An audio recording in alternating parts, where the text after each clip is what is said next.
Dalam nama Bapa dan Putra dan Roh Kudus. Amin.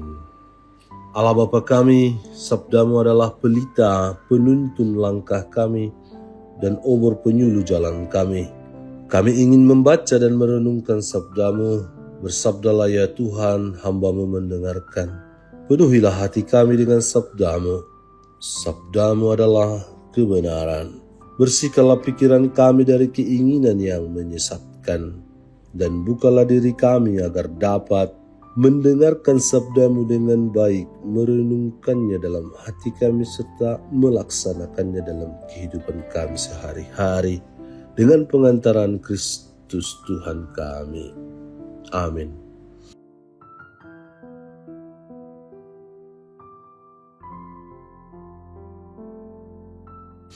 Tuhan bersamamu dan bersama rohmu. Inilah Injil suci menurut Yohanes. Dimuliakanlah Tuhan.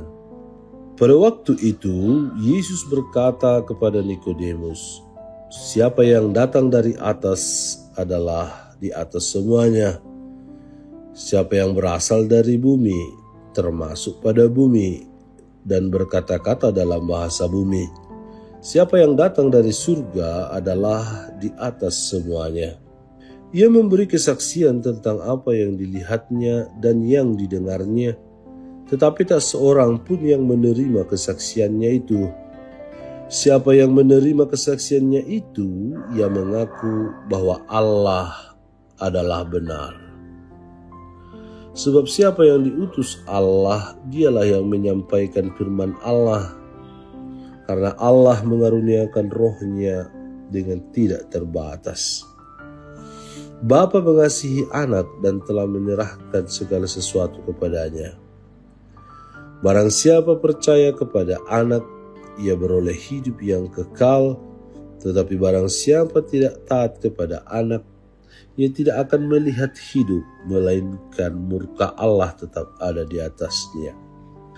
Demikianlah sabda Tuhan, terpujilah Kristus.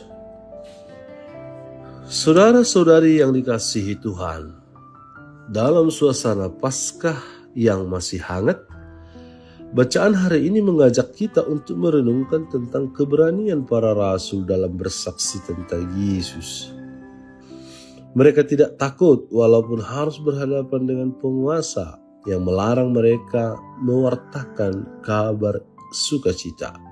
Bacaan Injil dari Yohanes pun menekankan bahwa Yesus datang dari atas, membawa pesan kasih dan kebenaran dari Allah. Barang siapa percaya kepadanya akan memperoleh hidup yang kekal. Dalam konteks kehidupan kerja dan pengabdian sehari-hari, ayat ini mengajak kita untuk bekerja tidak hanya demi upah duniawi, tetapi juga sebagai bentuk kesaksian iman.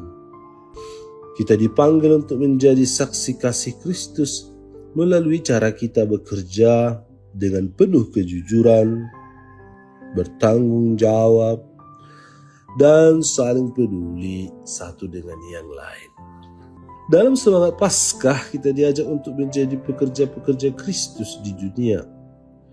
Tidak semua dari kita bekerja di pabrik atau di ladang, tapi kita semua dipanggil untuk bekerja dalam ladang Tuhan, menjadi terang di tempat kita, menjadi pembawa damai di tengah konflik, menjadi harapan bagi orang yang putus asa, dan menjadi berkat bagi semua orang.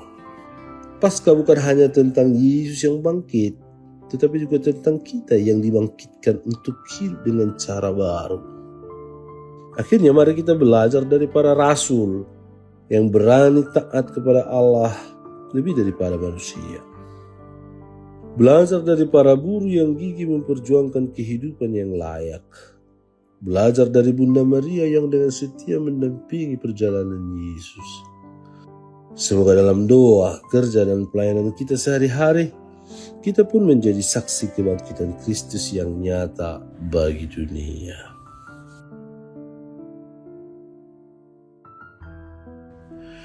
Tuhan Yesus, dalam dunia yang penuh tantangan ini, kami ingin belajar menjadi pekerja-pekerja Kristus yang setia. Tolong kami agar tidak hanya rajin bekerja, tetapi juga bekerja dengan hati yang taat, rendah hati, tulus dan penuh kasih. Tuntun langkah kami agar selalu berjalan sesuai kehendak-Mu. Jangan biarkan kami mudah menyerah saat menghadapi kesulitan. Biarlah kami terus mengingat bahwa segala sesuatu yang kami lakukan bukan untuk kepentingan diri sendiri, tetapi untuk kemuliaan nama-Mu dan untuk melayani sesama kami. Kami mau menjadi tangan dan kaki-Mu di tengah dunia ini. Pakailah hidup kami sesuai dengan rencana-Mu. Amin. Tuhan bersama-Mu dan bersama roh-Mu. Semoga saudara sekalian diberkati oleh Allah yang Maha Kuasa, Bapa, Putra, dan Roh Kudus. Amin.